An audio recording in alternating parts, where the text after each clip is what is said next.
لیکن ایک بات یاد رکھیں، پیر کون ہوتا ہے اور پیر کا کام کیا ہے اور پیر سے وابستگی کے تقاضے کیا ہے۔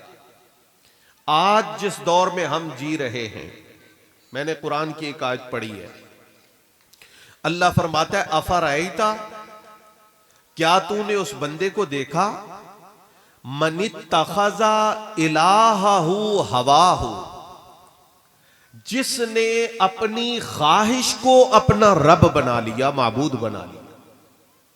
کس کو؟ اپنی خواہش کو۔ مطلب کیا ہے؟ اسے یہ پرواہ نہیں کہ اس کا رب کیا حکم دیتا ہے، اسے یہ پرواہ نہیں کہ رسول پاک کا حکم کیا ہے، وہ کہتا ہے میرا دل یہ کرتا ہے، میری چاہت یہ ہے، میری مرضی یہ ہے، میری خواہش یہ ہے، بس میں اس کے مطابق چلوں گا۔ اللہ فرماتا ہے جو خواہش کا بندہ ہے اس نے دل سے اللہ کو معبود نہیں سمجھا، اس نے اپنی خواہش کو معبود سمجھا اور اسی کی پیروی کرتا چلا جا رہا ہے۔ آج ہم یہ کہتے ہیں مولوی صاحب وہ ہوں جو ہماری مرضی کے مطابق فتویٰ دیں۔ سوشل میڈیا ہمیں بتاتا ہے تو بہت سارا کچھ بتاتا ہے۔ ایسے واقعات بھی ہم نے سنے ہیں کہ ایک عالم نے مسئلہ بیان کیا، حق بیان کیا، مسجد سے چھٹی ہو گئی، فلاں چودھری صاحب ناراض ہو گئے، فلاں شیخ صاحب ناراض ہو گئے، فلاں گجر صاحب ناراض ہو گئے، فلاں محلے کے با اثر صاحب ناراض ہو گئے۔ کیوں؟ انہیں کیا ہوا کہ جناب وہ اس شرعی مسئلے کی وائلیشن کر رہے تھے۔ حضرت نے، علامہ نے، مولانا نے نہ ان کے کردار میں کمی ہے نہ علم میں کمی ہے، مسئلہ وہ بتایا جو ان کے معاملات کے خلاف ہے، مسئلہ شریعت کا ہے، لیکن چونکہ بتا دیا ہے لہٰذا ان کی چھٹی کروا دو۔ اب کون سا مولوی لائیں گے جو ہماری خواہش کے مطابق دین کی تبلیغ کرے؟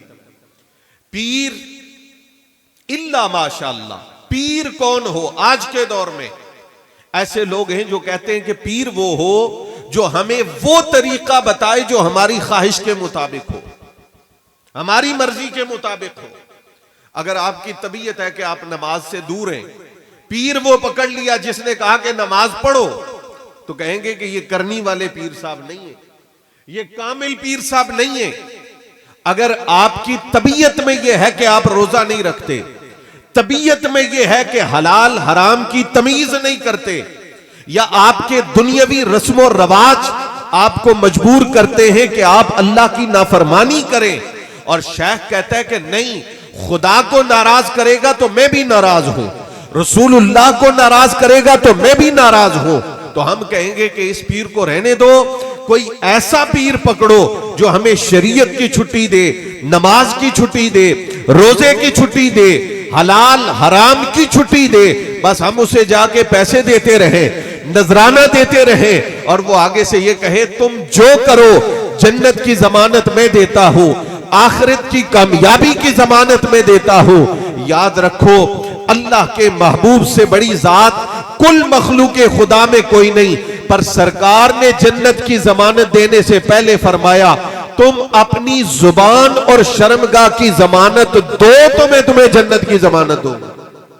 اب یہ پابندی ہے، یہ قانون ہے، یہ اصول ہے، سرکار نے کہا اس پہ چلو گے تو تمہیں جنت کی بشارت ہے۔ صحابہ کرام رضوان اللہ علیہم اجمعین کا مرتبہ کیوں بلند ہے؟